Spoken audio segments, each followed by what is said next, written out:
Hello everyone, my self Swapnil sir और इस video में डिस्कस करने वाले हैं क्लास 10th का मैथमेटिक्स। हम लोग डिस्कस कर रहे थे OT3 का पेपर का डिस्कस कर रहे थे, हम लोग पेपर डिस्कशन कर रहे थे हम लोग।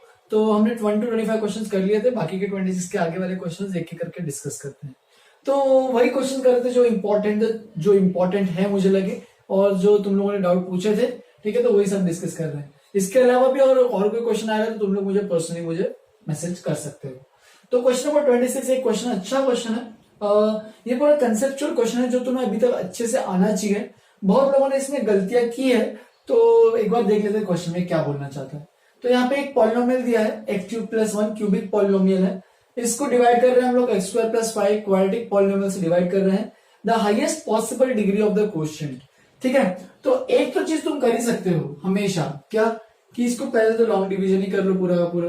तुम चाहे तो पूरा का पूरा लॉन्ग डिवीजन कर सकते हो और देख सकते हो जैसे ही पूरा लॉन्ग डिवीजन करने जाओगे तो सबसे पहले यहाँ पे क्या आने वाला है, देखो यहाँ पे x² है तो यहाँ पे x आने वाला है। तो ये क्या बन जाएगा, देखो x³ + 5x। अब बस सब्ट्रैक्ट करो तो ये कैंसिल और ये बन जाएगा -5x + 1। इस तरीके से आएगा। अब इसके आगे देखो यहाँ पे x² और यहाँ पे x है तो इसके आगे प्रोसीड तो कर ही नहीं सकते हैं। मतलब ये लॉन्ग डिवीजन तुम्हें करना तो लॉन्ग डिवीजन भी कर सकते हो। अदरवाइज तुम्हें एक ट्रिक मैंने बताई भी थी। क्या होता है कि चलो यहाँ पे कुछ मान लेते हैं, इसे डिवाइजर मान लेते हैं dx, डिविडेंड मान लेते हैं dx, स्मॉल d है डिवाइजर, q है अपने पास क्वोशिएंट और r है अपने पास रिमाइंडर, ठीक है। तो ये जो यूक्लिड डिवीजन एल्गोरिथम जो है हमारे पास उसके थ्रू भी कर सकते हैं, ठीक है। तो उसमें मैंने कहानी बताई थी, एक चीज क्या बताई थी, ये रिमाइंडर के लिए बता रहा हूँ कि ऐसे टाइप के क्वेश्चन को कैसे अटेम्प्ट करना है। तो यहाँ पे अगर डिग्री इसकी 3 है, ठीक है। मान लो ऐसे क्वेश्चन में दिया है, ये डिग्री देखो जिसको डिवाइड कर रहे हैं वो डिविडेंड, उसकी डिग्री है 3। ये डिग्री की बात कर रहे हैं हम लोग बस, ठीक है, डिग्री की बात कर रहे हैं। और डिवाइजर जिससे डिवाइड कर रहे हैं उसकी डिग्री क्या है, 2 है, राइट। तो अगर इसकी डिग्री 3 है, इसकी डिग्री 2 है तो बट ऑब्वियस होना चाहिए इसकी डिग्री 1, क्योंकि डिग्री 2 और डिग्री 1 को मल्टीप्लाई करोगे तब जाके डिग्री 3 का कुछ आएगा। और यहाँ पे रिमाइंडर वो कुछ भी हो सकता है, डिग्री 1 हो सकता है, लेकिन रिमाइंडर जो होगा वो हमेशा इसके डिग्री से कम ही आएगा। यहाँ पे 2 है तो यहाँ पे डिग्री 1 और 0 दोनों आ सकता है।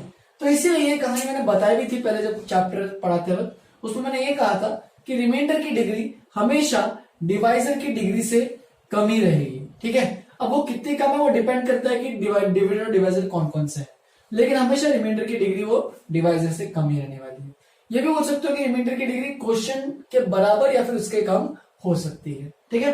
तो इस तरीके से हमें याद रखना है इसका आंसर, ठीक है। तो इसका मतलब इसका हाईएस्ट पॉसिबल डिग्री ऑफ किसका क्या पूछा इसने, क्वोशिएंट का। तो बट ऑब्वियस यहाँ पे डिग्री तो 1 ही होनी चाहिए। इसका मतलब यहाँ पे सीधा सीधा आंसर क्या आएगा, B option is the correct answer. Next question, third question को देखा जाए तो थर्ड क्वेश्चन में देखते हैं if p of x is equal to ax² + bx + c, जहाँ पे a not equal to 0 है तो एक क्वाड्रेटिक पॉलिनोमियल है और एक यहाँ पे इक्वेशन दिया है a + b + c is equal to 0। तो ये बहुत लोगों को डिफिकल्ट गया था क्वेश्चन, बहुत लोगों ने नहीं कर पाए। तो इसको मैं क्वेश्चन का अप्रोच बताता हूँ और क्वेश्चन अच्छा भी था, थोड़ा सा दिमाग लगाना था इस क्वेश्चन में, ठीक है। तो ये इस लाइन जो लिखी यहाँ पे a + b + c = 0, तो इसके बारे में सोचो कि यहाँ ये वाली जो इक्वेशन है वो कैसे आ रही है इस वाले px से। तो देख सकते हो अगर मैं यहाँ पे x की जगह 1 पुट करता हूं, देखो x की जगह 1 पुट करो तो यहाँ पे क्या मिलेगा, a × 1 का स्क्वायर तो a ही आएगा, b × 1 b ही आएगा एंड प्लस c आएगा। तो इसका मतलब p of 1 जो a + b + c आ रहा है और a + b + c की वैल्यू कितनी है, 0। हेंस हम लोग बोल सकते हैं कि p of 1 = 0 और p of 1 = 0 का मतलब क्या है कि 1 of the zeros of px is equal to 1। मतलब 1 जो है वो इस पॉलिनोमियल का एक 0 है, ठीक है। ये जो 1 आ रहा है देखो ना, p of 1 = 0 मतलब x - 1 इसका फैक्टर है या फिर सीधा बोलो 1 इसका 0 है, ठीक है। तो एक 0 तो आ गया, तो ऑप्शन में चेक करो 1 कहीं दिख रहा है क्या, नहीं दिख रहा है। तो बहुत लोगों ने क्या सोचा कि 1 होगा तो तुरंत none of this option mark कर दिया, जो कि बिल्कुल गलत है क्योंकि बाकी ऑप्शन तुमने चेक ही नहीं किए हैं। तो बाकी ऑप्शन को चेक करने के लिए देखो वापस से क्या बताता हूं, वो जो sum of zeros and product of zeros की कहानी है उसको यूज करोगे। तो देखो ऐसे कुछ मान लेते हैं, ठीक है। इसके 2 जीरोस हैं, क्वाड्रेटिक है तो 2 जीरोस ही होंगे। एक तो हमें आ गया है, एक तो हमारे पास आ गया है 1, दूसरा 0 मान लो अल्फा है जो कि निकालना है। तो देखो सम ऑफ जीरोस करो, 1 प्लस अल्फा कितना आएगा सम ऑफ जीरोस, 1 प्लस अल्फा अगर करोगे तो देखो माइनस बी बाय ए आएगा और ये तो सम ऑफ जीरो हो गया, तो यहाँ पे अल्फा की वैल्यू तुम बोल सकते हो माइनस बी बाय ए माइनस वन। तो देखो क्या ये ऐसा कुछ ऑप्शन आ रहा है क्या, देखो माइनस बी बाय ए माइनस वन तो नहीं, तो गलत है। चलो और आगे बढ़ते हैं, ये तो हो गया sum of zeros. Similarly product of zeros भी निकाल सकते हैं कि दोनों जीरोस का प्रोडक्ट यानी 1 into alpha is equal to C by, और अल्फा इंटू 1 तो अल्फा ही रहेगा, यानी अल्फा की वैल्यू आएगी सी बाय ए। तो इसका मतलब जो एक जीरो तो 1 है, दूसरा जीरो क्या है सी बाय ए है, तो दो जीरो हमारे पास 1 है सी बाय। अब तुम लोग ये भी एक डाउट लेके आओगे मेरे पास कि सर यहाँ पे ये भी एक जीरो आ रहा है, ये भी तो होना चाहिए था। बिल्कुल ये भी होना चाहिए था, अगर इसको सिंप्लीफाई करोगे ना तो ये एग्जैक्टली इसके बराबर ही आएगा। तुम चलो सिंप्लीफाई करके चेक करो, इसको जब एलसीएम लोगे तो क्या मिलेगा, देखो ऊपर लिख रहा हूं मैं माइनस बी माइनस ए बाय ए। अब माइनस बी माइनस ए देखो इन दोनों को उधर भेज दो, तो सी की वैल्यू क्या आ रही है माइनस बी माइनस ए, तो यहाँ पे लिख सकते हो माइनस बी माइनस ए की वैल्यू सी अपॉन ए, देख सकते हो एग्जैक्टली वही, और ये दोनों सेम ही आ रहे हैं। जो one of the zeros of P X is C by, और अगर से दोनों जीरोस पूछे होते तो एक 1 है और एक सी बाय है, तो इस तरीके से इसका आंसर मार्क किया जाएगा। तो नेक्स्ट क्वेश्चन देखते हैं, क्वेश्चन नंबर 33। देख सकते हो उसमें एक एचसीएफ और एलसीएम का क्वेश्चन है, वर्ड प्रॉब्लम है उसका। तो ये मैंने क्वेश्चन जानबूझ के लिया है कि ताकि लोगों को एचसीएफ और एलसीएम में स्ट्रेंथ हासिल हो पाए, ठीक है। तो बहुत लोगों ने सॉल्व किया है और थोड़े बहुत लोगों ने सॉल्व नहीं कर पाए हैं, तो उनके लिए स्पेशल एक क्वेश्चन, ठीक है। तो इस क्वेश्चन में क्या बोला है, देखो पढ़ना चालू करते हैं। 3 क्लासेस है 10th 11th 12th, उसमें 312 260 और 156 स्टूडेंट्स हैं। तो 10th में हमारे पास है 312, 11th में हमारे पास है 260 एंड 12th में हमारे पास है 156, ठीक है। 3 बैचेस के 3 स्टूडेंट्स हमें दिए हुए हैं। Buses are to be hired to take the students to picnic, तो इन 3 बैचेस के बच्चों को हमें पिकनिक को लेके जाना है, तो उसके लिए बसेस में लेके जा रहे हैं उनको, ठीक है। Find the maximum number of students who can sit in a bus, तो उसने पूछा एक बस के कितने मैक्सिमम बच्चे ठूस सकते हो या फिर भर सकते हो। If each bus takes equal number of students, अगर हर बस में इक्वल नंबर ऑफ बच्चे बैठने हैं तो एक बस में कितने मैक्सिमम बच्चे तुम भरवा सकते हो, ठीक है, ताकि ये सब आ जाए, एक भी छूटना नहीं चाहिए, बट ऑब्वियस रहना चाहिए, एक भी बच्चे को छोड़ना नहीं, ठीक है। तो ऐसे मान लो ऐसे कुछ बसेस है, ठीक है, ऐसे कितने बसेस चाहिए ताकि हर बस में अगर मान लो एक्स नंबर ऑफ स्टूडेंट्स बैठ रहे हैं, तो ऐसे एक बस में कितने मैक्सिमम एक्स होने चाहिए, मतलब कितने एक्स होने चाहिए, एक्स की वैल्यू क्या होनी चाहिए ताकि हर बस में इक्वल स्टूडेंट बैठे। तो सीधी सी बात है, यहाँ पे 312 260 और 156 इन तीनों में जो कॉमन फैक्टर जो हाईएस्ट वाला है वो ढूंढना है। मतलब इसका मतलब ये हाईएस्ट कॉमन फैक्टर मतलब क्या होता है, एचसीएफ। तो ये जो दिमाग में घुसना चाहिए ये चीज कि इस क्वेश्चन में एचसीएफ लगाना है या इस क्वेश्चन में एलसीएम लगाना है, देख के क्लियर हो जाना चाहिए। देखो हाईएस्ट कॉमन फैक्टर क्यों निकालना है, क्योंकि मुझे ये 312 के बच्चों को मुझे कुछ इक्वल नंबर में डिवाइड करना पड़ेगा। मतलब इसको मैं डिवाइड कर सकता हूं कैसे, 156 के 2 बैचेस बना सकता हूं कि 156 और 156 के बस में भर सकता हूं कि एक बस में 156 स्टूडेंट्स आए और दूसरे बस में 156 स्टूडेंट्स आए। तो इस तरीके से सोचना है, मुझे कम करना है, तो मुझे इन तीनों में जो हाईएस्ट पॉसिबल कॉमन फैक्टर है वो देखना पड़ेगा। मतलब एचसीएफ निकालना है मुझे, एचसीएफ ऑफ 312 260 156, ठीक है। तो तीनों का मैं प्राइम फैक्टर्स निकाल रहा हूं, 2 1 जा 5 जा 6 जा 2 7 जा 8 जा 2 3 जा 3 9 जा और 3 1 जा 13 और 13 आ रहा है यहाँ पे 1। 260 का भी निकालते हैं ऐसे, ठीक है। 2 1 जा 2 1 30 2 65 फिर 5 13 और 13 लास्ट में आएगा 1, ठीक है। थोड़ा सा पार्टीशन कर देते हैं इसको ताकि दिख सके तुम्हें अच्छे से, ठीक है। फिर ऐसे ही 156 का भी पार्टीशन कर, मतलब 156 का भी प्राइम फैक्टराइजेशन करते हैं। तो 2 देख सकते हैं 156 पूरा का पूरा सेम आ रहा है, तो 2 2 3 13 सेम टू सेम आएगा, 78 39 13 1। तो देख सकते हो मैंने तीनों का प्राइम फैक्टराइजेशन कर लिया है। अब मुझे देखना है तीनों में कॉमन कौन कौन से हैं। तो देखो यहाँ पे कौन कौन से कॉमन आ रहे हैं, 2 2 2 तीनों में कॉमन आ रहा है, फिर और एक 2 भी आ रहा है कॉमन तीनों में, ठीक है। और 2 है क्या, नहीं, खत्म। फिर देखो 3 कॉमन आ रहा है क्या, नहीं, 3 भी कॉमन नहीं आ रहा, तो हटा दो उसको 3, ठीक है। फिर बचा कौन सा, 13 13 13, तो तीनों में 13 13 13 कॉमन आ रहा है। तो तो इसका मतलब HCF जो आएगा इसकी वैल्यू, उसकी वैल्यू क्या आएगी देखो, 2 इंटू 2 इंटू 13 और 13 इंटू 4 क्या होता है 52। मतलब ही एक बस में 52 स्टूडेंट्स बैठने चाहिए, मतलब एक बस में मैक्सिमम तो 52 स्टूडेंट्स बिठाओ, ताकि देखो अब अगर इसकी वैल्यू, इसकी बात की जाए 52 अगर इसका देखा जाए तो देखो कितना आएगा यहाँ पे, तो यहाँ पे 52 6 आ रहा है, तो 10th के बच्चों के लिए 6 बसेस लगेगी, क्योंकि 52 इंटू 6 करोगे तो 312 आएगा। 52 स्टूडेंट्स एक बस में जा रहे हैं तो 6 बसेस लगेंगे 10th स्टैंडर्ड के लिए। सिमिलरली यहाँ पे देखोगे तो 5 बसेस लगेंगे 11th स्टैंडर्ड के लिए। यहाँ पे देखोगे तो 3 बसेस लगेंगे 12th स्टैंडर्ड के लिए।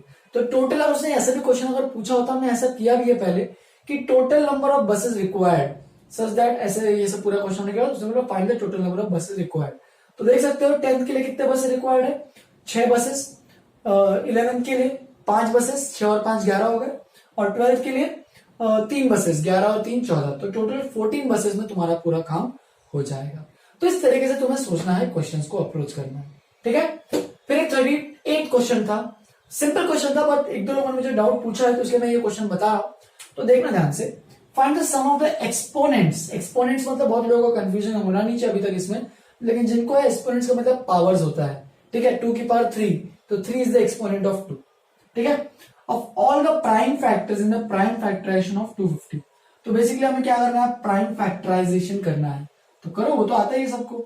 125 5 25 5 5 5 1, मतलब ही 250 को क्या लिख सकते हो, 250 को लिख सकते हो 2 की पावर 1 इंटू 5 की पावर 3, क्योंकि 5 3 बार मल्टीप्लाई हो रहा है, 2 एक बार मल्टीप्लाई हो रहा है।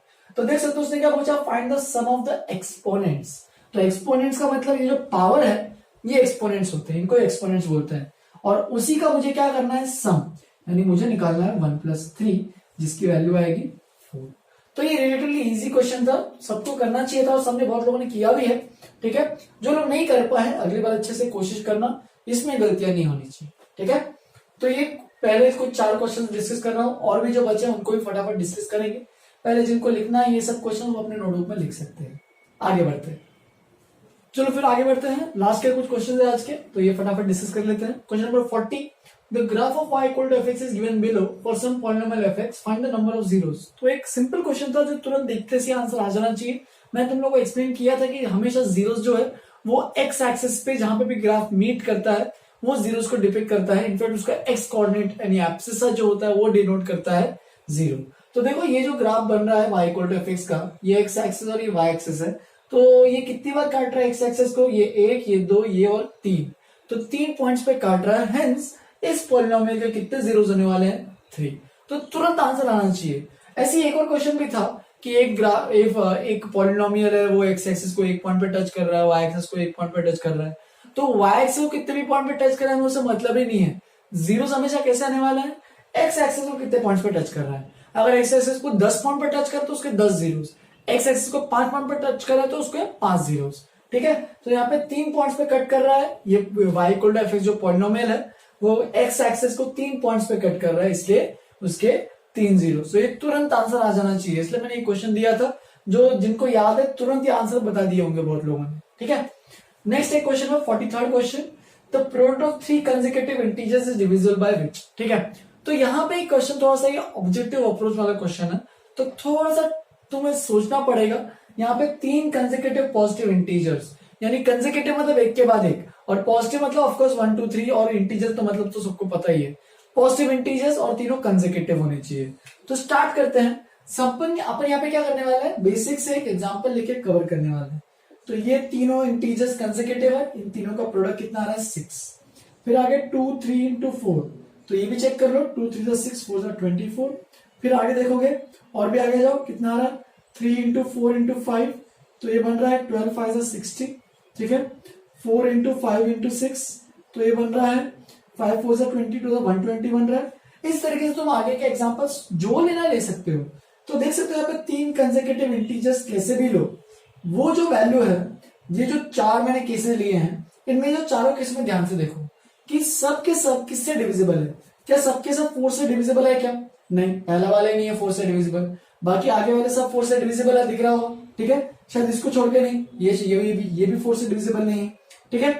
या ये फिर भी ये भी है शायद 15 4 से 60 होता है। तो बस पहला वाला नहीं है, इसके से ए ऑप्शन गलत है। ए ऑप्शन पहले वाले को डिवाइड नहीं कर रहा है। बी 6 चेक करते हैं क्या 6 जो है वो सबसे डिविजिबल है क्या? देखो 6 ये है, 6 4 24 है, 6 10 6 20 तो इसका मतलब बी ऑप्शन जो है करेक्ट आंसर है। सी ऑप्शन भी नहीं होगा, देखो ऑब्वियसली बात है, सी ऑप्शन फाइन, पहला ही नहीं आ रहा है, दूसरा भी नहीं आ रहा है, तीसरा और चौथा आ रहा है, लेकिन फर्स्ट और सेकंड ही नहीं आ रहा है, इसका मतलब सी ऑप्शन गलत है। तो सीधे से देख के ऐसी ऑब्जेक्टिव अप्रोच कहते हैं इसको। एग्जांपल्स लो, 3 कंसेक्यूटिव पॉजिटिव इंटीजर्स का प्रोडक्ट लेते जाओ और बस चेक करते जाओ किस में आना है। तुम्हें अगर कोई भी अगर आएगा, कोई भी बड़ा सा नंबर भी लोगे, वो भी क्या रहेगा? आएगा। देख सकते हो 10 इंटू 11 इंटू 12, तीनों कंसेक्यूटिव इंटीजर्स है पॉजिटिव, तो देख सकते हो 12 में ही 6 का मल्टीपल आ रहा है।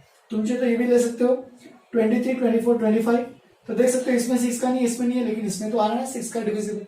तो हेंस 3 कंसेक्यूटिव इंटीजर्स का प्रोडक्ट हमेशा 6 से डिविजिबल रहेगा। फिर नेक्स्ट क्वेश्चन पे आता है, जीरो द पॉलिनोमियल दिस। तो बहुत लोगों को ये फैक्टराइज करने नहीं जमा है, पता नहीं इस क्वेश्चन में आंसर गलत क्यों लिखा है बहुत लोगों ने। जीरोस निकालने हैं तो हमें क्या करना है, ये जो बीच वाला टर्म है उसको जीरो करना है, मतलब बीच वाले टर्म को स्प्लिट करना है, या तो splitting of the middle term. तुम चाहिए तो इसको अल्फा प्लस बीटा से भी कर सकते हो, लेकिन थोड़ा सा लेंदी जाएगा, तो इसको बीच वाले टर्म को स्प्लिट करना है। तो कैसे स्प्लिट करोगे? 4 इंटू 9 36 है, तो 36 को ऐसे 2 टर्म में स्प्लिट करना है। फिर ऐसे सोचो कि 12 को ऐसे 2 टर्म में स्प्लिट करना है एडिशन में, ताकि उन दोनों का प्रोडक्ट 36 आए। 4 इंटू 9 36 आए। तो देख सकते हो 6 6 36 होता है, तो -6x प्लस 9। तो देख सकते हो यहाँ पे कुछ कॉमन आ रहा है, देखो 2x कॉमन आ रहा है, तो बचेगा क्या? 2x minus 3। और यहाँ पे -3 कॉमन आ रहा है, तो ये बचेगा 2x माइनस 3। तो देख सकते हो यहाँ पे, तो ये बन रहा है 2x माइनस 3 और 2x माइनस 3 और इक्वल टू 0 करोगे तो यहाँ पे 2 वैल्यूज आ रही हैं। इसको अगर 0 करोगे तो x की वैल्यू 3/2 एंड इधर भी x की वैल्यू 3/2। तो ये दोनों जो है ये इनके क्या है? जीरोस है। इसका मतलब इसका जो ए ऑप्शन है वो सही आंसर है। तुम चाहिए तो ऑब्जेक्टिव अप्रोच भी लगा सकते हो, सीधा ऑप्शन बाय ऑप्शन एक करके पुट करो और चेक करो किसकी वैल्यू 0 आ रही है। चाहिए तो 3 वैल्यू पुट करके देखो, -3 पुट करके देखो, -3/2 पुट करके देखो और 3/2 पुट करके देखो। तो ये चारों वैल्यूज पुट करके देखो, जिसके लिए भी आंसर वैल्यू 0 आ रहा है वो उसका 0 रहेगा, और जिनका नहीं आ रहा है वो 0 नहीं रहेगा। तो अगर तुम्हें ये स्प्लिटिंग द मिडिल टर्म नहीं करने का मन है तो ये सब भी कर सकते हो ऑब्जेक्टिव अप्रोच। नेक्स्ट, लेकिन जो मैं ऑब्जेक्टिव अप्रोच बता रहा हूँ, एक और चीज, ऑब्जेक्टिव अप्रोच जो भी बता रहा हूँ ये तुम बोर्ड में नहीं कर सकते, क्योंकि वहां पे ऑप्शंस नहीं मेंशन होते हैं। ठीक है, बोर्ड में तुम्हें एक्सप्लेन करना ही पड़ता है, ये जो मैंने यहाँ पे मेथड बताया उससे एक्सप्लेन करना ही पड़ता है। ठीक है, तो उससे लिखना ही पड़ेगा तुम्हें। लास्ट के 2 क्वेश्चन है, देखते हैं फटाफट क्या बोल रहे हैं। A forester wants to plant 66 apple trees, 88 banana trees, 110 mango trees in equal rows. तो यहाँ पे अपने पास इतने सारे ट्रीज हैं, उनको प्लांट करने वाला है और इक्वल रोज में प्लांट करने वाला है in terms of number of trees. मतलब इक्वल रोज, इसका मतलब क्या है कि हर रो में नंबर ऑफ ट्रीज क्या है? इक्वल। इसमें भी 100, इसमें भी 100, इसमें भी 100, तो ऐसे हर रो में नंबर ऑफ ट्रीज क्या है? इक्वल। ठीक है, also he wants to make distinct rows of trees, that is only one type of tree in one row। मतलब एक रो में एक ही टाइप ऑफ ट्री आएगा, ये नहीं कि एप्पल का और बनाना मिक्स अप करके एक रो में आ रहा है। एक रो में एक ही टाइप ऑफ ट्री आएगा, मतलब एक रो में एप्पल के ही ट्री आएंगे, एक रो में बनाना के ट्री आएंगे। ऐसे मल्टीपल रो हो सकते हैं, जैसे कि 3 रोज लगे एप्पल के लिए, 4 रोज लगे बनाना के ट्री के लिए, और 8 रो लगे जो भी है मैंगो ट्री के लिए। तो इस तरीके से एक रो में बस एक ही टाइप ऑफ ट्री होना चाहिए। The number of minimum rows required are, तो ऐसे कितने रोज रिक्वायर्ड है वो बताना है। तो सबसे पहले हमें ये सोचना है कि ऐसे एक रो में मैक्सिमम कितने ट्रीज लगा सकते हैं। ठीक है, तो ऑब्वियसली बात है, वो वही वाला क्वेश्चन हो गया, थोड़ा सा ट्विस्टिंग वाला क्वेश्चन, वो बस वाला क्वेश्चन है। HCF निकालना पड़ेगा। अब यहाँ पे HCF क्यों सोचना है? क्योंकि देखो 66, 88 और 110 इन सब में मुझे HCF निकालना है। तो चलो फटाफट निकाल लेते हैं। ठीक है, 2, 33, 3, 11, 88 में भी निकाल लो। तो 88 में 2, 44, 2, 22, 2, 11, 1। ठीक है, और 110 में भी निकाल लो फटाफट, 2, 55, 5, 11। तो देखो HCF में कॉमन कौन सा आ रहा है? 11, 11, 11, वो तो सब में कॉमन आ ही रहा है। 2, 2, 2, ये भी सब में कॉमन आ ही रहा है। इसका मतलब 11 इंटू 2, तो इसका वैल्यू कितना आएगा, 11 2 सा 22, मतलब HCF कितना आने वाला है 22। मतलब अब सोचो कि एक रो में मैक्सिमम 22 ट्रीज लगनी चाहिए, मतलब अगर सबको अच्छे से इक्वली डिवाइड करना है जो भी यहाँ पे कंडीशन दिए उसके लिए, ठीक है। तो एक रो में मैक्सिमम 22 नंबर ऑफ ट्रीज आएंगे। अब सोचो एप्पल के लिए कितने ट्रीज लगेंगे, एप्पल के लिए कितने रोज लगेंगे, 66 एप्पल ट्रीज है, तो एक रो में 22 ट्रीज आ रहे हैं, तो एप्पल के लिए कितने लगेंगे 66/22, राइट, इतने रोज लगेंगे यानी 3 रोज। सिमिलरली भी बाकी रो के लिए भी निकालो, इसके लिए कितने लगेंगे बनाने के लिए, तो बनाने के लिए 4 लगेंगे क्योंकि 88/22 4 आ जाएगा, बनाने के लिए 4, बी कर लिख रहा हूं 4। और फाइनली कौन सा तीसरा मैंगो, मैंगो के लिए कितने लगेंगे, मैंगो 110 है, ठीक है, 110/22 करोगे तो 5, तो मैंगो के लिए 5 रो, बनाने के लिए 4 रो और एप्पल के लिए 3 रो। तो टोटल कितने मिनिमम नंबर ऑफ रोज चाहिए, देखो 5 4 9 9 + 3 12, हेंस इसका डी ऑप्शन जो है वो करेक्ट आंसर है। इसका मतलब टोटल मिनिमम रोज हमें 12 चाहिए ताकि इन सबको ये जो कंडीशंस दिए हैं उनके हिसाब से प्लान कर सके, ठीक है। तो ये भी क्वेश्चन वो बस वाला क्वेश्चन था, थोड़ा सा एक्सटेंडेड वर्जन था। जैसे कि याद हो मैंने बताया था बस में कितने बसेस चाहिए, तो वो मैंने बताया था, लेकिन उसमें क्वेश्चन में कुछ और पूछा था, तो यहाँ पे वही वाला क्वेश्चन है, सिमिलर क्वेश्चन है। और फाइनली एक और लास्ट क्वेश्चन है 50th question, number 10x + y multiplied by another number 10a + b। तो चलो मल्टीप्लाई करते हैं कि 10x + y को जब अपन 10a + b से मल्टीप्लाई करेंगे तो मुझे क्या मिलेगा, स्टेप बाय स्टेप ओपन करते हैं। 100, देखो मैं सीधा मल्टीप्लाई कर रहा हूं, 10 × 10 100 ax plus 10 bx plus 10 ay और प्लस लास्ट में by। तो इस तरीके से ओपन हो जाएगा। अगर और अच्छे से एक्सप्रेस करोगे इसको 100ax plus 10 bx plus ay plus by, तो इस तरीके से एक्सप्रेस हो जाएगा। लेकिन उसने बोला है कि and the result comes as this, तो रिजल्ट हमारे पास है 100p plus 10q plus r, ये हमें रिजल्ट दिया हुआ है। अब यहाँ पे इससे इसको कंपेयर करना है, तो कैसे कंपेयर करेंगे, देखो यहाँ पे p की वैल्यू जो दिख रही है वो ax के बराबर, लेकिन यहाँ पे p ऑलरेडी दिया हुआ है, देखो ध्यान से p ऑलरेडी दिया हुआ है तो वो 2x है। तो देखो यहाँ पे मैं इधर कंटिन्यू कर रहा हूँ, p की वैल्यू 2x है और यहाँ पे इसको इससे कंपेयर करोगे, क्योंकि देखो ये 100 का टेबल है, ये 10 के टेबल में आएगा, ये यूनिट का टेंस आएगा, समझ में आ रहा है ये चीज, हंड्रेड्स टेंस और यूनिट्स ये सब डिजिट्स की बात कर रहे हैं। तो देखो p = 2x है, तो ये बन जाएगा 2x और यहाँ पे p की वैल्यू किसके बराबर है, ax, इसका मतलब क्या बोल सकते हो, a की वैल्यू 2। सिमिलरली यहाँ पे देखो r की वैल्यू दिए गए, देखो यहाँ पे r = 2y है, तो r की वैल्यू = 2y है, और r यहाँ पे देखो ये r और यहाँ पे by, तो r की वैल्यू by के बराबर है। तो देखो y कैंसिल, तो ये कितना बन रहा है, b की वैल्यू 2 बन रही है, a और b आ गया वैल्यूज और फिर खत्म है। तुम तो ये भी कंपेयर कर सकते हो कि q की वैल्यू जो है वो bx प्लस ay है, लेकिन b और a की वैल्यू दोनों 2 है, तो देख सकते हो ये कितना आएगा 2x प्लस 2y। तो देखो ये कितना बन रहा है यहाँ पे q = 2 टाइम्स x प्लस 1, देख सकते हो एग्जैक्टली मैच कर रहा है। इसका मतलब a की वैल्यू 2 और b की value 2, then the value of 10a + b, तो 10a + b की वैल्यू पूछी उसने, तो 10 × 2 + 2 यानी 20 + 2 यानी आंसर आएगा 22। हेंस जो अपना आंसर आएगा वो सी ऑप्शन करेक्ट आंसर है।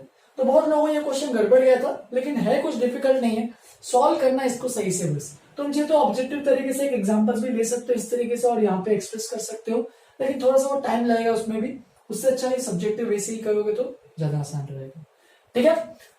तो ये लिख लो अपने नोटों में अच्छे से, जो भी मैंने क्वेश्चंस बताए हैं इनको याद रखोगे तो तुम्हारा ही फायदा रहेगा, ठीक है। इनको प्रैक्टिस करो, ऐसे क्वेश्चंस में और भी होंगे, तुम्हारे शीट में बहुत सारे क्वेश्चंस है, तुम उनको और भी एक एक करके क्वेश्चन प्रैक्टिस करोगे तो तुम्हें अच्छे से स्टार्ट होगा, आइडिया आएगी कैसे अप्रोच करना है क्वेश्चंस को, ठीक है। ये रहा पूरा पेपर डिस्कशन पार्ट 2 का, ठीक है।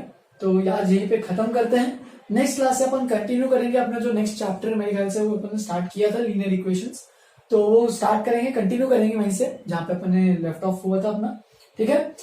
चलो फिर इतना यहीं पे खत्म करते हैं, have a good day, enjoy.